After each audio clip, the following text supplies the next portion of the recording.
فرزند زہرا یہ حالات برے ہیں۔ کاشانہ بصیرت ایک ایسا مکمل یوٹیوب چینل جس پر محروم بصارت کے لیے بالخصوص اور تمام افراد کے لیے بالعموم سینکڑوں کی تعداد میں اسلامی کتب دستیاب ہیں۔ لہذا گزارش ہے کہ آپ اپنی ذمہ داری نبھاتے ہوئے کاشانہ بصیرت کو سبسکرائب کرنے کے ساتھ ساتھ بیل آئیکن کو پریس کیجیے تاکہ آپ علم کے حصول کے ساتھ ساتھ مذہب اہل بیت کی اشاعت میں بھی اہم کردار ادا کرتے رہیں۔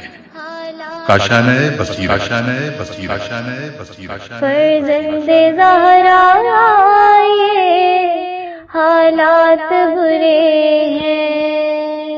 السلام علیکم ورحمۃ اللہ وبرکاتہ۔ سامعین، آپ سماعت فرما رہے ہیں الکوثر فی تفسیر القرآن جلد نمبر 9۔ مفسر ہیں حجت الاسلام مولانا محسن علی نجفی صاحب۔ آج ہم آپ کے سامنے اس کی 22ویں ریکارڈنگ پیش کر رہے ہیں صفحہ نمبر 335 سے۔ سورہ جن قرآن مجید کا 72واں سورہ ہے۔ اس سورہ مبارکہ کا نام سورہ جن اس لیے ہے کہ اس میں جنات کے ایمان لانے کا ذکر ہے۔ یہ سورہ بلا اتفاق مکی ہے۔ آیات کی تعداد بلا اختلاف 28 ہے۔ اس سورے میں مذکور جنات ان جنات کے علاوہ ہیں جن کا ذکر سورہ احقاف میں ہوا ہے۔ چونکہ سورہ احقاف میں مذکور جنات کتاب موسیٰ یعنی توریت پر ایمان رکھتے تھے، چنانچہ اس سے ظاہر ہے کہ اس جگہ جن جنات کا ذکر ہے وہ بظاہر مشرک تھے۔ ان جنات نے اتفاقاً نماز صبح میں قرآن پڑھتے سنا تھا۔ جنات کو یہ علم تھا تو وہ پہلے کی طرح عالم بالا میں نہیں جا سکتے، انہیں اس کا راز معلوم نہ تھا۔ رسول اکرم صلی اللہ علیہ وآلہ وسلم سے قرآن سن کر ان پر یہ راز منکشف ہوا۔ بسم اللہ الرحمن الرحیم قل اوحی الی انہ استمع نفر من الجن فقالوا انا سمعنا قرآنا عجبا یہدی الی الرشد فآمنا به ولن نشرک بربنا احدا۔ بنام خدائے رحمان و رحیم۔ کہہ دیجئے میری طرف وحی کی گئی ہے کہ جنات کی ایک جماعت نے قرآن سنا اور کہا ہم نے ایک عجیب قرآن سنا ہے جو راہ راست کی طرف ہدایت کرتا ہے، اس لیے ہم اس پر ایمان لے آئے ہیں اور اب ہم کسی کو ہرگز اپنے رب کا شریک نہیں بنائیں گے۔ تفسیر آیت نمبر 1۔ یہ واقعہ بعض کے نزدیک رسول اللہ صلی اللہ علیہ وآلہ وسلم کی طائف سے واپسی پر نخلا کے مقام پر پیش آیا، اور بعض کے نزدیک آپ صلی اللہ علیہ وآلہ وسلم بازار عکاس تشریف لے جا رہے تھے تو راستے میں جنات کا ایک گروہ گزر رہا تھا۔ انہوں نے رسول اللہ صلی اللہ علیہ وآلہ وسلم کو قرآن پڑھتے سنا تو ایمان لے آئے۔ جن ایک پوشیدہ مخلوق ہے جسے انسانی حواس درک نہیں کر سکتے۔ بعض محسوس پرست لوگ جنات کو انسانی اوہام کا نتیجہ قرار دیتے ہیں اور ان کے وجود کے منکر ہیں۔ بعض دیگر جو دینی تعلیمات پر ایمان رکھتے ہیں مگر ان محسوس پرستوں سے متاثر ہیں، ان تصریحات کی تعویل کرتے ہیں جن سے جنات کا ایک مستقل موجود ہونا ثابت ہوتا ہے۔ ان کی تعویل یہ ہے کہ شیطان اور ابلیس سے مراد انسان میں موجود منفی طاقت اور خواہشات ہیں، جبکہ یہ باتیں بذات خود اوہام کے علاوہ کسی دلیل اور سند پر مبنی نہیں ہیں۔ قرآنی تصریحات پر مشتمل جنات کے بارے میں جناب مولانا سید علی اکبر قریشی نے اپنی تفسیر میں ایک جامع بیان تحریر فرمایا ہے جو یہ ہے۔ شہید مطہری نے فرمایا کہ جن باشعور انرجی ہے جو ایک بہترین تعبیر ہے۔ جو شخص بھی وجود جن کا انکار کرے گا وہ اسلامی مسلمات کا انکار کرتا ہے۔ نمبر 1، جن قرآن کی نظر میں ایک باشعور اور ارادہ موجود ہے جو اپنی طبیعتی تقاضوں کے مطابق انسان کے حواس سے پوشیدہ ہے، لیکن وہ انسان کی طرح مکلف ہے۔ آخرت میں اٹھایا جائے گا، ان میں فرمانبردار اور گناہگار ہوں گے۔ نمبر 2، جن و انس روئے زمین کے قابل توجہ موجودات میں سے ہیں، یہ مکلف اور مورد توجہ خدا ہیں۔ سورہ رحمان میں 30 مرتبہ سے زیادہ فَبِأَيِّ آلَاءِ رَبِّكُمَا تُكَذِّبَانِ کے ساتھ جن و انس سے خطاب فرمایا ہے۔ انہیں آخرت کی نعمتیں اور عذاب یاد دلایا ہے۔ ایک بار فرمایا ہے سورہ رحمان کی آیت نمبر 31 میں، یعنی 2 قابل توجہ موجودات۔ نمبر 3، جن آتشی مخلوق ہے جیسا کہ انسان خاکی مخلوق ہے۔ سورہ ہجر کی آیت نمبر 26 اور 27 میں ارشاد ہوتا ہے، بتحقیق ہم نے انسان کو سڑے ہوئے گارے سے تیار شدہ خشک مٹی سے پیدا کیا، اور اس سے پہلے ہم لو یعنی گرم ہوا سے جنوں کو پیدا کر چکے تھے۔ نمبر 4، جن انسان کی طرح مکلف ہیں۔ سورہ زاریات کی آیت نمبر 56 میں ارشاد ہوتا ہے، اور میں نے جن و انس کو خلق نہیں کیا مگر یہ کہ وہ میری عبادت کریں۔ یا سورہ انعام کی آیت نمبر 130 میں ارشاد ہے کہ اے گروہ جن و انس، کیا تمہارے پاس خود تم میں سے رسول نہیں آئے تھے جو میری آیات تمہیں سناتے تھے اور آج کے دن کے وقوع کے بارے میں تمہیں متنبع کرتے تھے۔ نمبر 4، جنوں میں سے گناہگار اور کفار انسانوں کی طرح اہل جہنم ہوں گے۔ اسی طرح سورہ اعراف کی آیت نمبر 179 میں ارشاد ہے، اور بتحقیق ہم نے جن و انس کی ایک کثیر تعداد کو گویا جہنم ہی کے لیے پیدا کیا ہے۔ نمبر 6، جنات بھی انسانوں کی طرح موت کا شکار ہوتے ہیں اور دوسرے لوگ ان کی جگہ لے لیتے ہیں۔ سورہ احقاف کی آیت نمبر 18 میں ارشاد ہوتا ہے، یہ وہ لوگ ہیں جن پر فیصلہ حتمی ہو چکا ہے، جنوں اور انسانوں کے ان گروہوں کے ساتھ جو ان سے پہلے گزر چکے ہیں۔ نمبر 7، جن ہمیں دیکھ لیتے ہیں لیکن ہم جن کو نہیں دیکھ پاتے۔ اور سورہ اعراف کی آیت نمبر 27 میں ارشاد ہوتا ہے، اے اولاد آدم، شیطان تمہیں کہیں اس طرح نہ بہکا دے جس طرح تمہارے ماں باپ کو جنت سے نکلوایا اور انہیں بے لباس کیا تاکہ ان کی شرم کے مقامات انہیں دکھائے۔ بے شک شیطان اور اس کے رفقائے کار تمہیں ایسی جگہ سے دیکھ رہے ہوتے ہیں جہاں سے انہیں تم نہیں دیکھ سکتے۔ نمبر 8، جن انسانوں کی طرح کام کر لیتے ہیں، چنانچہ وہ سلمان علیہ السلام کے لیے کام کرتے تھے۔ سورہ سبا کی آیت نمبر 12 میں ارشاد ہوتا ہے، اور جنوں میں سے بعض ایسے تھے جو اپنے رب کی اجازت سے سلیمان کے آگے کام کرتے تھے۔ نیز سورہ سبا کی آیت نمبر 13 میں ارشاد ہے، سلیمان جو چاہتے یا جنات ان کے لیے بنا دیتے، بڑی مقدس عمارات، مجسمے، حوض جیسے پیالے اور زمین میں گڑی ہوئی دیغیں۔ اصول کافی کی جلد نمبر اول صفحہ نمبر 393 پر ایک باب بعنوان جنات اماموں کی خدمت میں حاضر ہوتے ہیں اور اپنے دینی مسائل پوچھتے ہیں موجود ہے، جس میں جنوں کے کام کرنے کے بارے میں 7 احادیث مذکور ہیں۔ ظاہر ہے کہ وہ انسانی شکلوں میں آ کر کام کرتے ہیں۔ چنانچہ کافی میں یہ بات بھی ہے کہ ایک جن نے امام محمد باقر علیہ السلام کا خط سدیر سیرفی کو پہنچایا تھا۔ نمبر 9، جن کے لیے فرشتوں کی طرح انسانی شکل یا کسی اور شکل میں آنا ممکن ہے۔ فرشتے جوانوں کی شکل میں حضرت لوط اور حضرت ابراہیم علیہ السلام کے ہاں آتے تھے، اور جب تک فرشتوں نے خود نہیں بتایا وہ انہیں انسان سمجھتے رہے۔ سورہ رحمان کی آیت نمبر 74 میں ارشاد ہوتا ہے، جنہیں ان سے پہلے نہ کسی انسان نے چھوا ہوگا اور نہ کسی جن نے۔ اس سے معلوم ہوتا ہے کہ جنات کی نسل بھی ازواجی مقاربت سے پھیلتی ہے۔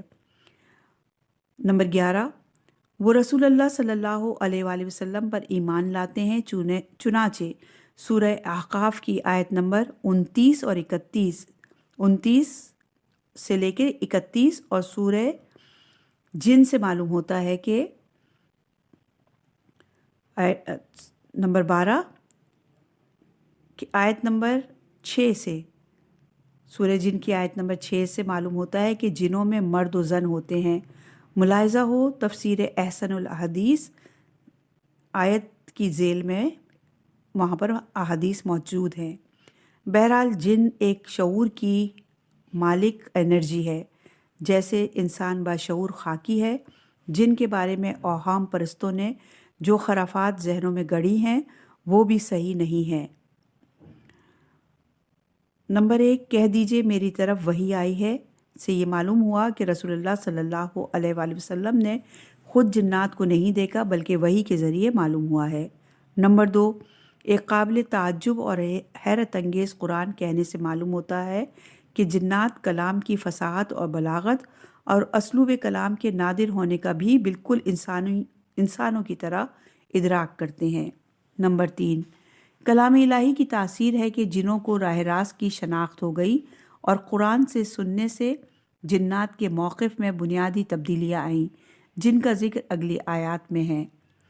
نمبر 4، سب سے پہلی بنیادی تبدیلی ایمان باللہ اور نفی شرک ہے۔ اس سے یہ بھی معلوم ہوا کہ جنات مذہب رکھتے ہیں اور عقیدہ شرک پر قائم تھے۔ وَأَنَّهُ تَعَالَى جَدُّ رَبِّنَا مَا اتَّخَذَ صَاحِبَةً وَلَا وَلَدًا، اور یہ کہ ہمارے پروردگار کی شان بلند ہے، اس نے نہ کسی کو زوجہ بنایا اور نہ اولاد۔ تشریح کلمات۔ جدو، جد کا لفظ فیض الہی پر بولا جاتا ہے۔ بعض کے نزدیک اس کے معنی عظمت کے ہیں۔ تفسیر آیات، جنات نے اس بات کو درک کر لیا کہ جس اللہ پر وہ ایمان لائے ہیں اس کی ذات ان تمام باتوں سے پاک و منزہ ہے جنہیں غیر توحیدی مذاہب اللہ تعالیٰ کی طرف نسبت دیتے ہیں، اور لگتا ہے کہ جنوں میں بھی یہ عقیدہ پایا جاتا ہے کہ اللہ کا ہمسر اور اولاد ہے۔ وَأَنَّهُ كَانَ يَقُولُ سَفِيهُنَا عَلَى اللَّهِ شَطَطًا، اور یہ کہ ہمارے کم عقل لوگ اللہ کے بارے میں خلاف حق باتیں کرتے ہیں۔ تشریح کلمات۔ شتت، الشتت کے معنی حد سے تجاوز کرنے کے ہیں۔ سفینہا الصف، اس کے اصل معنی جسمانی ہلکا پن کے ہیں، پھر اسی سے یہ لفظ نقصان عقلی کے سبب خفت نفس کے معنی میں استعمال ہونے لگا۔ تفسیر آیات، ایمان کی عقلیت پر فائز ہونے کے بعد شرک باللہ کی حماقت کا انکشاف ہو جاتا ہے کہ اللہ تعالیٰ کے ساتھ خود اس کی مخلوق کو اس کا شریک گرداننا کس قدر بے وقوفی تھی۔ وَأَنَّا ظَنَنَّا أَن لَّن تَقُولَ الْإِنسُ وَالْجِنُّ عَلَى اللَّهِ كَذِبًا، اور یہ کہ ہمارا خیال تھا کہ انسان اور جن کبھی بھی اللہ کے بارے میں جھوٹ نہیں بول سکتے۔ تفسیر آیات، قرآنی تعلیمات سے ہمارے اس عقیدے کا باطل ہونا بھی منکشف ہو گیا کہ انسان اور جن اللہ کے بارے میں جو باتیں کر رہے ہیں وہ سب درست ہیں۔ چونکہ دوسرا رخ ہمارے سامنے نہیں آیا تھا، اس لیے ہم شرک پر مبنی ساری باتوں کو صحیح قرار دیتے تھے۔ اب قرآن سننے کے بعد علم ہوا کہ یہ سب اللہ کے بارے میں جھوٹ بول رہے تھے کہ اللہ کی بیوی بچے ہیں۔ وَأَنَّهُ كَانَ رِجَالٌ مِّنَ الْإِنسِ يَعُوذُونَ بِرِجَالٍ مِّنَ الْجِنِّ فَزَادُوهُمْ رَهَقًا، اور یہ کہ بعض انسان بعض جنات سے پناہ طلب کیا کرتے تھے، جس نے جنات کی سرکشی مزید بڑھا دی۔ تشریح کلمات۔ رحق، رحق کسی معاملے نے بزور و جبر دبا لیا کے معنوں میں ہے۔ تفسیر آیات، عرب جاہلیت میں لوگ دوران سفر جب کسی وادی میں پڑاؤ ڈالتے تو وہ کہتے تھے کہ میں اس وادی کے سربراہ جن کی پناہ مانگتا ہوں کہ اپنے بے وقوف لوگوں سے مجھے محفوظ رکھے، یا خانہ بدوش کسی نئی جگہ پانی چارہ ملنے پر رہنا چاہتا تھا تو پکار کر کہتا تھا کہ میں اس وادی کے مالک کی پناہ مانگتا ہوں۔ ایمان لانے والے جن کہتے ہیں کہ جب انسان ہم سے ڈرنے لگے تو ہماری لوگوں کو ہمارے لوگوں کا غرور اور ان کی سرکشی اور بڑھ گئی۔ ایمان کی وجہ سے ہمیں علم ہوا، پناہ اللہ کی مانگنی چاہیے۔ وَأَنَّهُمْ ظَنُّوا كَمَا ظَنَنْتُمْ أَن لَّن يَبْعَثَ اللَّهُ أَحَدًا، اور یہ کہ انسانوں نے بھی تم جنات کی طرح گمان کر لیا تھا کہ اللہ کسی کو دوبارہ نہیں اٹھائے گا۔ تفسیر آیات نمبر 1، اور ان انسانوں نے بھی وہی عقیدہ رکھ لیا جو تم جنوں کا تھا کہ اللہ ہدایت کے لیے کسی کو رسالت پر مابعوث نہیں فرماتا، یعنی انسانوں نے بھی جنوں کی طرح رسالت کا انکار کیا۔ ایک تفسیر یہ کی جاتی ہے کہ اللہ مرنے کے بعد کسی کو نہیں اٹھائے گا، بلکہ پہلی تفسیر درست ہے۔ اس پر اگلی آیت دلیل ہے کہ تم پر آسمان کے دروازے بند اس لیے ہوئے تھے کہ اللہ نے ایک نبی کو مابعوث فرمایا تھا۔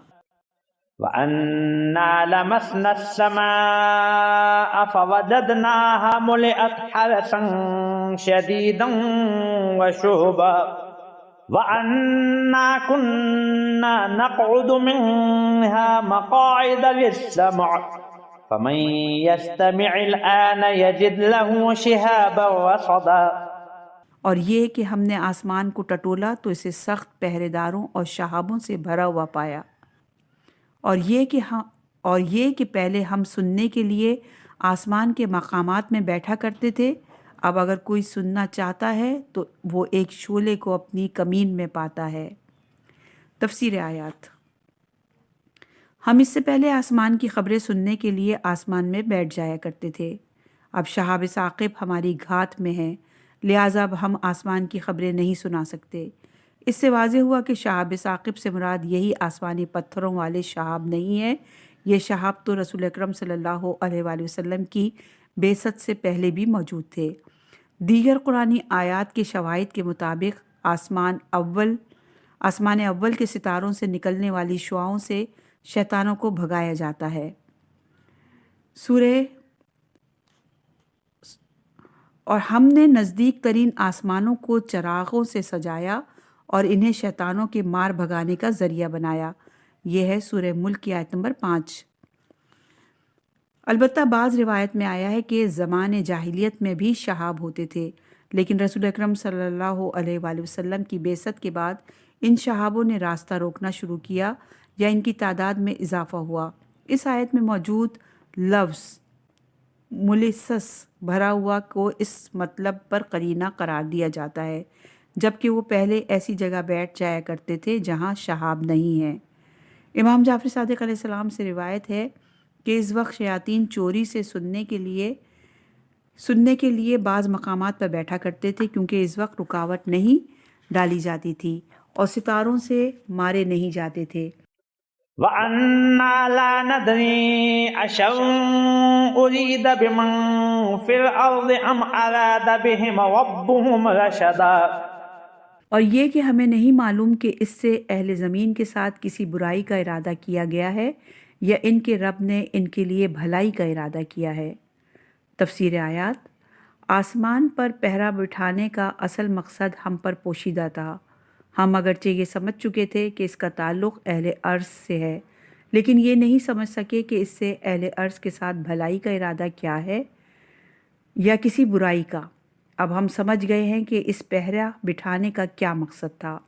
وَأَنَّا مِنَّا الصَّالِحُونَ وَمِنَّا دُونَ ذَلِكَ كُنَّا طَرَائِقَ قِدَدًا، اور یہ کہ ہم میں سے کچھ لوگ صالح ہیں اور کچھ ہم میں دوسری طرح کے ہیں، اور ہم مختلف مذاہب میں بٹے ہوئے تھے۔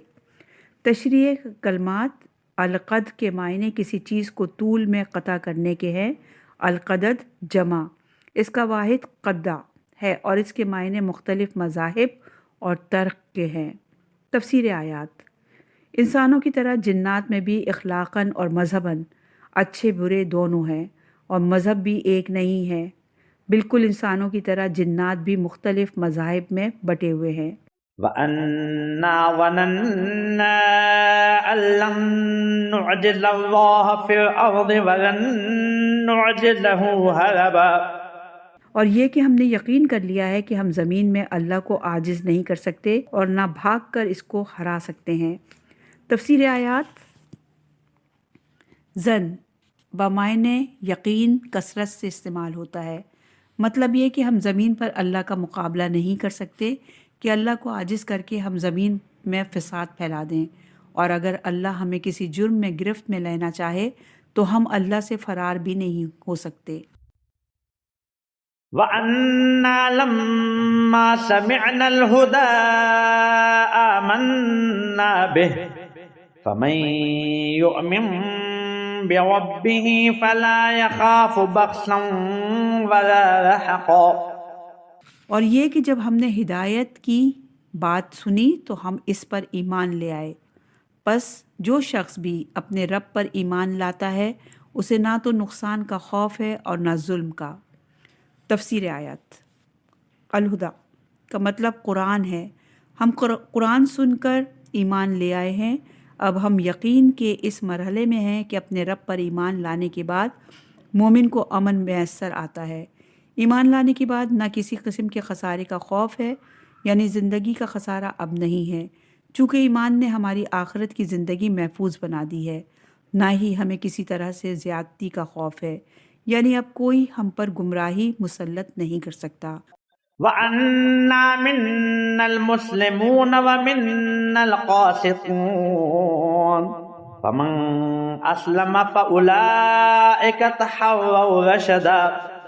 اور یہ کہ ہم میں سے کچھ مسلمان ہیں اور کچھ ہم میں منحرف ہیں، پس جنہوں نے اسلام اختیار کیا انہوں نے راہ راست اختیار کی۔ تفسیر آیات۔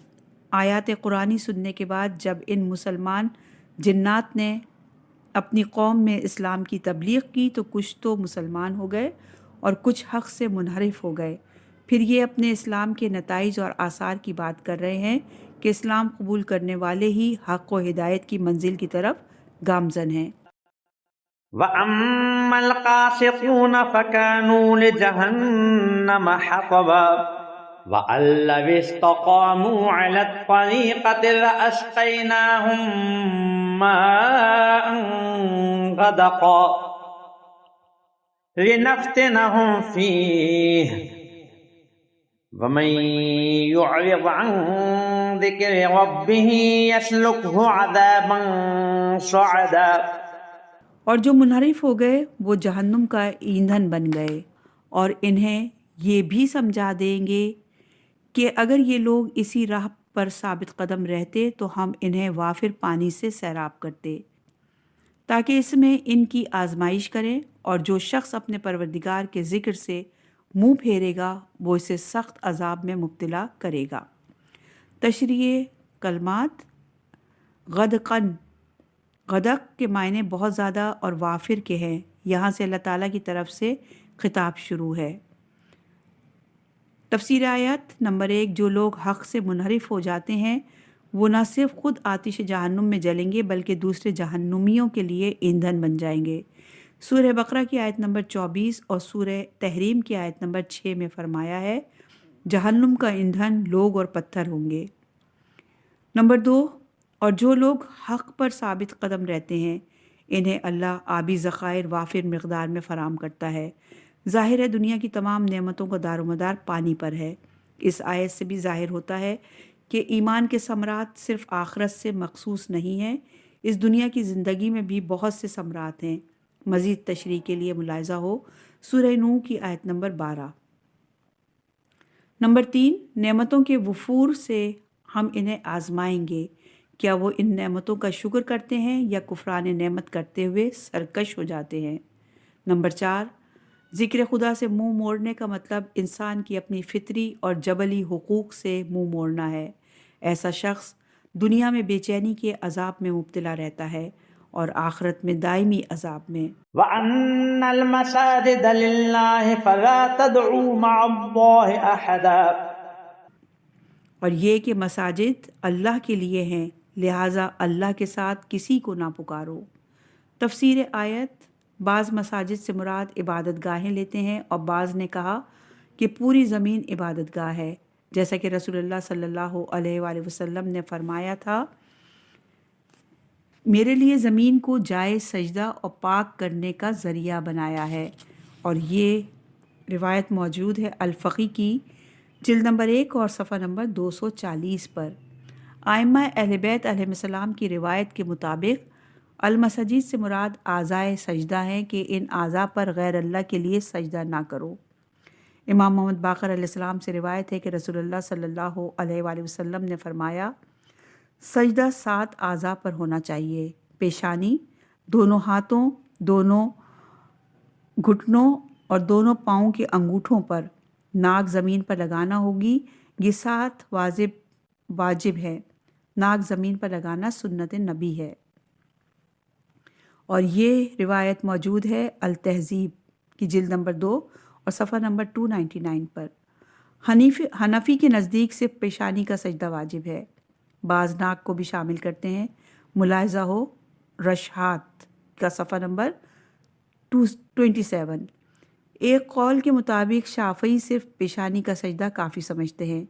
اسلامی مصادر اور ماخذ سے جو ثابت ہوتا ہے وہ فقہ جعفری کا موقف ہے، یعنی 7 اعضاء پر سجدہ واجب ہے، ناک کا زمین پر لگانا مستحب ہے. چنانچہ صحیح بخاری کتاب الاذان میں ہے کہ رسول اللہ صلی اللہ علیہ وآلہ وسلم نے فرمایا کہ ہمیں حکم ملا ہے کہ 7 اعضاء پر سجدہ کریں. اس کے بعد پیشانی، دونوں ہاتھ، دونوں گھٹنوں اور دونوں پاؤں کا ذکر ہے. ان احادیث میں 7 اعضاء کے لیے 3 مختلف تعبیریں ہیں: سبع الاعظم، سبع الاطراف اور سبع ارعاب. ملاحظہ ہو صحیح مسلم باب اعضاء السجود، ترمذی باب ماجہ فی السجود. ان میں ناک کا ذکر نہ ہونا دلیل ہے کہ یہ مستحب ہے، واجب نہیں ہے. اس طرح سنی اور شیعہ مصادر سے فقہ جعفری کا موقف ثابت ہوتا ہے. مقام تعجب ہے کہ بعض دیگر مذاہب 7 اعضاء پر سجدہ واجب نہیں سمجھتے. جو صحیح بخاری کی حدیث امرنا ان نسجد علی سبع اعظم، ہمیں حکم ملا ہے کہ 7 اعضاء پر سجدہ کریں، کہ صریحاً خلاف ہے. خاک پر سجدہ. فقہ جعفری کے مطابق سجدہ خاک پر ہو سکتا ہے یا خاک سے اگنے والی اشیاء پر جو کھانے، لباس کی چیزوں اور معدنیات میں سے نہ ہوں. نمبر 1، اس پر رسول اللہ صلی اللہ علیہ وآلہ وسلم کا عمل شاہد ہے کہ آپ مٹی پر سجدہ فرمایا کرتے تھے. صحیح بخاری کتاب الاذان میں ابو سعید خضری راوی ہیں. رسول اللہ صلی اللہ علیہ وآلہ وسلم آب و گل پر سجدہ کرتے تھے. میں نے حضور کی پیشانی کو گل آلود دیکھا ہے. نمبر 2، رسول اللہ صلی اللہ علیہ وآلہ وسلم خمرہ پر سجدہ کرتے تھے. خمرہ کھجور کی چھال سے بنی ہوئی ہتھیلی کے برابر چھوٹی چٹائی کو کہتے ہیں. تلخیص الصحاح اور محمد طاہر نے مجموع البحار صفحہ نمبر 377 میں کہا ہے الخمرہ وہی ہے جس پر آج کل شیعہ سجدہ کرتے ہیں. صحیح بخاری کتاب الصلاۃ میں آیا ہے کہ رسول اللہ خمرہ پر سجدہ نماز پڑھتے تھے. ملاحظہ ہو صحیح مسلم باب صلاۃ علی الخمرہ. نمبر 3، رسول اللہ صلی اللہ علیہ وآلہ وسلم کا سجدے کے بارے میں فرمان اپنے چہرے کو خاک آلود کرو.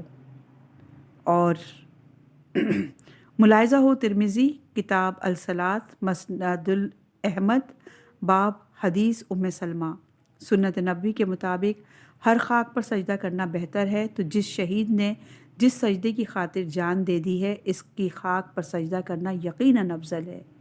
امام جعفر صادق علیہ السلام سے روایت ہے کہ امام حسین علیہ السلام کی تربت پر سجدہ کرنا قبولیت میں مانے 7 پردوں کو ہٹا دیتا ہے. اور یہ روایت موجود ہے الوسائل کی جلد نمبر 5 صفحہ نمبر 366 باب استجاب سجود میں.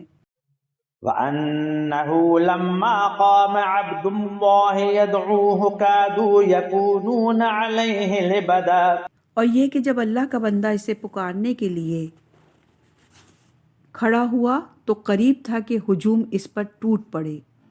تشریح کلمات. تہ بتہ جمی ہوئی اون کو کہتے ہیں لبادن. تفسیر آیت جب رسول اللہ صلی اللہ علیہ وآلہ وسلم نماز کے لیے کھڑے ہوتے تو مشرکین آپ کے گرد بھیڑ لگاتے اور شور مچاتے تھے اور تہ بتہ جمی ہوئی اون کی طرح آپ کے گرد ہجوم کرتے تھے. بعض مفسرین کہتے ہیں کہ جنات آپ سے قرآن سننے کے لیے بھیڑ لگاتے تھے، لیکن اگلی آیت اس تفسیر کی تائید نہیں کرتی۔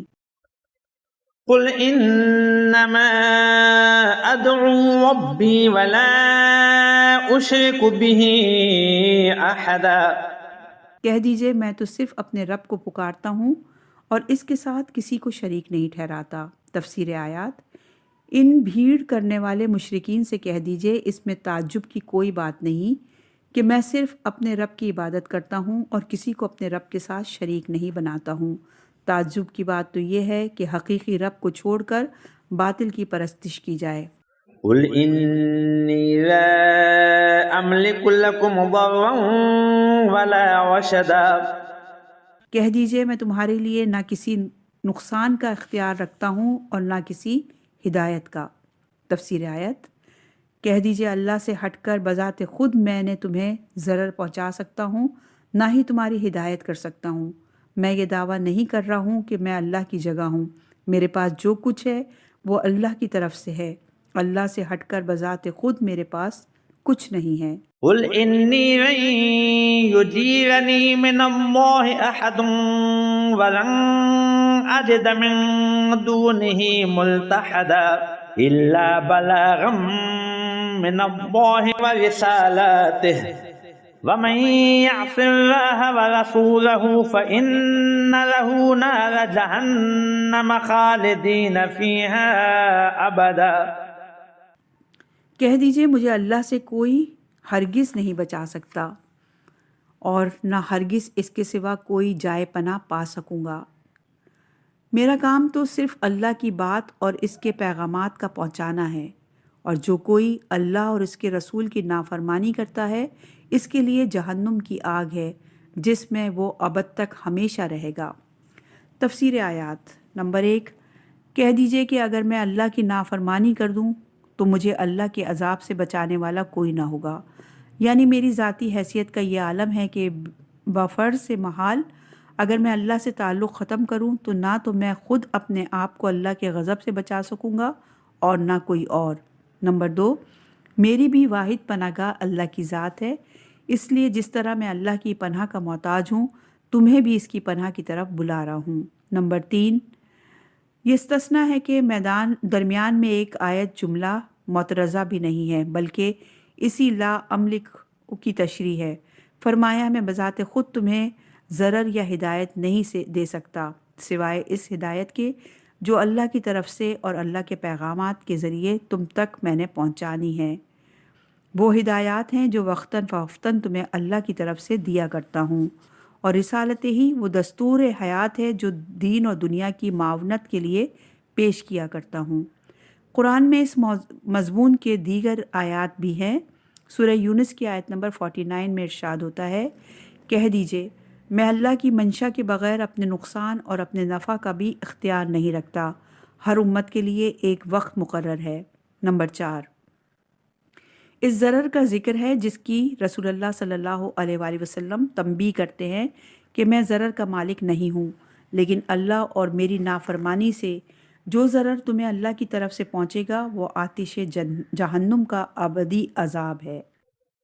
حتى إذا رأوا ما يوعدون فسيعلمون من أضعف ناصرا وأقل عددا، وہ ایمان نہیں لائیں گے یہاں تک کہ وہ اسے دیکھ لیں گے جس کا ان سے وعدہ کیا جاتا ہے، تو انہیں معلوم ہو جائے گا کہ کس کا مددگار زیادہ کمزور ہے اور کس کی جماعت قلت میں ہے۔ تفسیر آیت: جب تم اپنے کفر اور عناد کے عذاب کا معائنہ کرو گے اور اس وقت تم مدد کے لیے پکارو گے تو تمہیں علم ہوگا کہ مددگار کس قدر کمزور اور کم ہیں۔ قل إن أدري أقريب ما توعدون أم يجعل له ربي أمدا، کہہ دیجئے میں نہیں جانتا کہ جس کا وعدہ تم سے کیا جاتا ہے وہ قریب ہے یا میرا رب اس کے لیے لمبی مدت مقرر فرماتا ہے۔ تشریح کلمات: امدہ مدت کے معنوں میں ہے۔ آمد اور ابد میں فرق یہ بیان کیا گیا ہے کہ ابد غیر معین اور غیر محدود زمانے کے معنی دیتا ہے، جبکہ امد غیر معین مگر محدود زمانے کے معنی دیتا ہے۔ تفسیر آیت، کہہ دیجئے اس کا علم صرف میرے رب کے پاس ہے کہ وہ عذاب تم پر کب آنے والا ہے۔ عالم الغیب فلا یظہر علی غیبہ احدا الا من ارتضی من رسول فإنه يسلك من بین یدیہ ومن خلفہ رصدا۔ وہ غیب کا جاننے والا ہے اور اپنا غیب کسی پر ظاہر نہیں کرتا سوائے اس رسول کے جس نے اسے برگزیدہ کیا ہے، اور وہ اس کے آگے اور پیچھے نگہبان مقرر کر دیتا ہے۔ تفسیر آیت، علم غیب ذاتی طور پر صرف اور صرف اللہ تعالیٰ جانتا ہے۔ اس آیت میں فرمایا کہ البتہ رسولوں میں جسے ہم برگزیدہ کرتے ہیں اس پر غیب کا اظہار کرتے ہیں۔ رسولوں میں انسان اور ملائکہ دونوں شامل ہیں، لہٰذا برگزیدہ رسول کے پاس علم غیب آ سکتا ہے، مگر یہ اس رسول کا ذاتی علم نہ ہوگا بلکہ اللہ تعالیٰ کی طرف سے تعلیم شدہ علم ہوگا۔ تیسرے درجے پر اولیاء اللہ ہوں گے جو رسول سے براہ راست تعلیم لیتے ہیں۔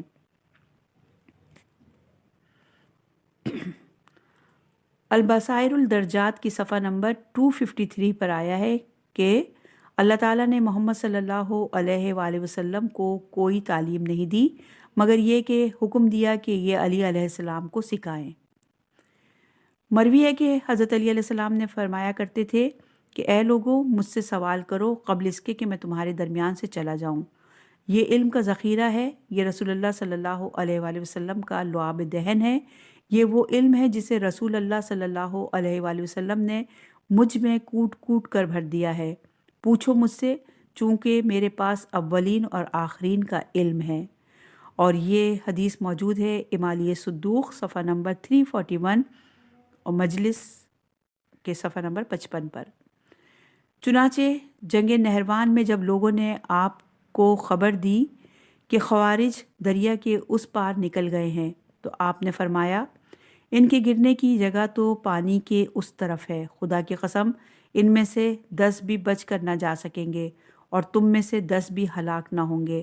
بعد میں دیکھا کہ خوارج میں سے صرف 9 افراد بچ گئے اور حضرت علی علیہ السلام کے لشکر سے صرف 9 افراد مارے گئے تھے۔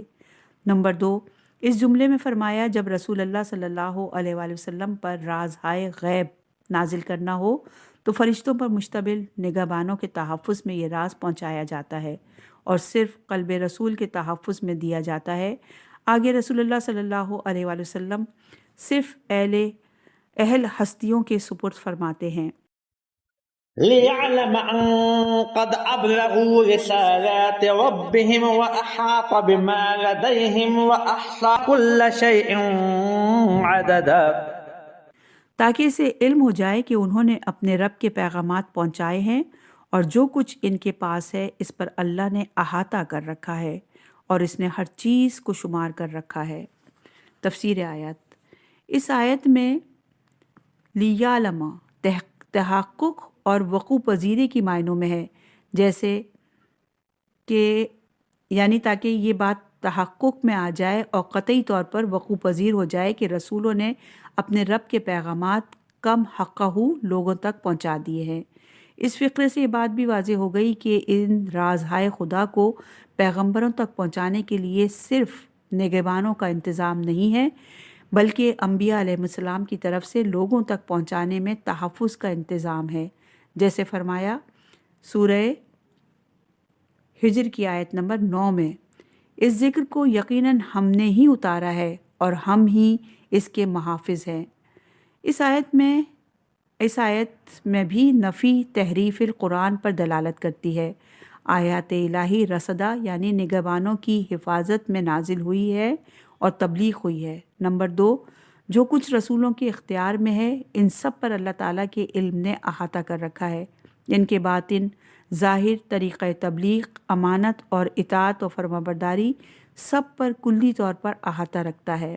نمبر 3، صرف رسولوں کی بات نہیں بلکہ اس کائنات میں کوئی چیز ایسی نہیں جو اللہ تعالیٰ کے شمار میں نہ آئے، خواہ وہ ریت کے ذرات ہوں یا درختوں کے پتے ہوں یا کوئی اور چھوٹی بڑی چیز ہو۔ سورہ جن اپنے اختتام کو